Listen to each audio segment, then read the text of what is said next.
ॐ सोमनाथाय नमः। ॐ मल्लिकार्जुनाय नमः।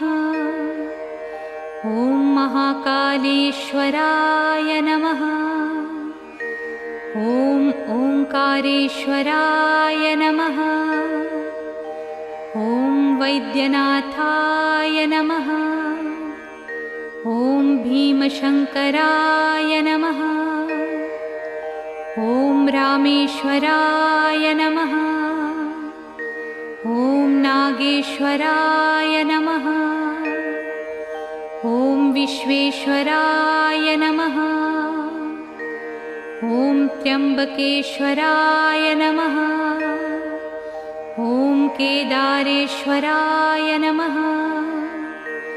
ॐ भुस्मेश्वराय नमः।